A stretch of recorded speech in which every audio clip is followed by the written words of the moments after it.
When you think about solar power, you tend to imagine big arrays of photovoltaic cells. But there's one Australian company that's pushing ahead to commercialise a very different type of solar energy, one that relies on gigantic funnels rising nearly a kilometre into the air. Right, well, the technology that we're using is a very simple technology. It purely takes into account that hot air rises.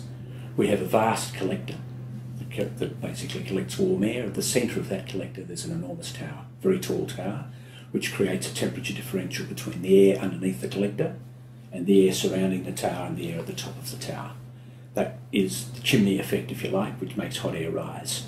This is a model that was used as a display in the Smithsonian Museum in New York, and we received it back earlier this year.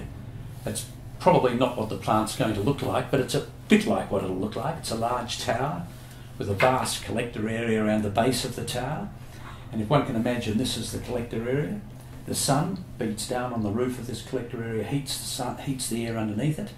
Around the base of the tower, at about 80 metres out from the tower base itself, are situated 32 massive turbines. The sun beats down on the roof, warms the air runs towards the centre, through the turbines and up and out of the tower. The tower, of course, being the engine for the plant, which creates temperature differential, which creates the airflow. The temperature drops approximately 1 degree every 100 metres as you go up. That's just a fact of life. So if the temperature on a hot day in Arizona is 35, 40, 45, except in fact it was 47 degrees there this week. If the temperature is 40 degrees, the temperature under the collector is going to be something like 80 or 90 degrees. The temperature at the top of the tower is going to be about 30 degrees, dropping 1 degree. The tower is going to be somewhere about 750 or 800 metres tall. So it's going to be a very, very tall structure, and it's going to be about 130 to 150 metres in diameter. So it's a massive structure. How tall is that? Twice the Taipei Tower. It's probably 2.5 times the height of the Empire State Building, which I think is about 330 metres tall. So it's a tall structure. We've done a lot of work on proving that this could be built. When we were to build this plant in Australia, and I'm very sorry that we're not building it in Australia, we've had to go to the States, but that's another story. We had latent contractors sign off that they could build it. They would be using traditional engineering and construction methodology. There is no problem in the construction of the tower, which was at the very beginning was, gee, it's big, can you build something that big? Well, the answer most definitely, and has proven, is yes. It is not an issue.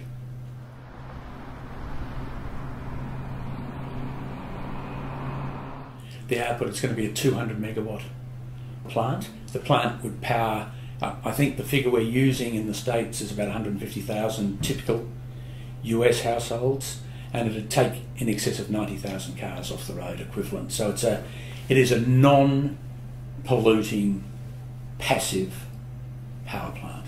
It's been modelled to produce power on a capacity of 60%, which compares favourably to any other renewable. Wind, I think the global average of wind is closer to 20, and concentrated solar is in the low 30s. We're looking to produce power at a capacity of 60%, which is incredibly high. The coal-fired plants are around 80%. So when we first obtained this technology, which is going back to 1998, we took the view that we could not compete. We could not only compete with renewables, we had to compete with fossil fuel and traditional fuels. So we took the view of upgrading the technology to ensure that we could do that, and that's where we are now. Once this plant is built, it just runs. It costs nothing to run other than maintenance and operational expenses such as guards and security and the like. It costs nothing to run. There is no feedstock to make this plant work other than the sun. We don't have to buy coal. No, we don't. We don't use uranium. We don't use anything. We just use the heat of the sun or solar radiation.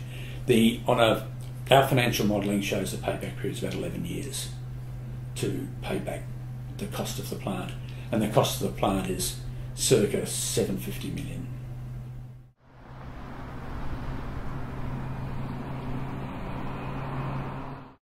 Obviously, we would prefer land in a very hot environment, and therefore you're using marginal land at best. The land we're using in Arizona is in a place at La Paz County. It's desert land. It is not used for anything. I believe it was originally a pastoral lease, but the number of times I've been there, I haven't seen anything on it. In Australian colloquialism, it'll probably feed an emu on a good day.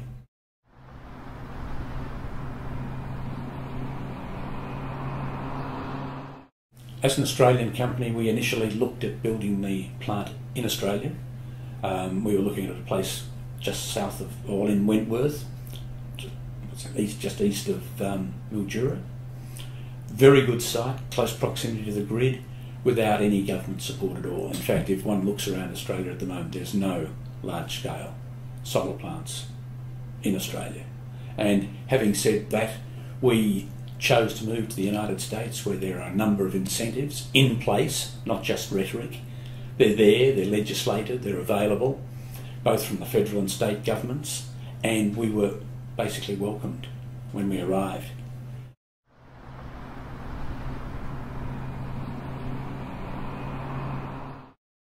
We've signed a power purchase agreement, as I mentioned earlier, with the Southern California Public Power Authority. Under that agreement, we have timelines that we have to meet. We will be due for delivery of power from the first quarter of 2014. We are currently going through site-specific front-end engineering, and we will have land acquisition during the year of 2011. That is Arizona state land, so government land, and we're going through that process at the moment. As far as we're concerned right now, it's all systems go.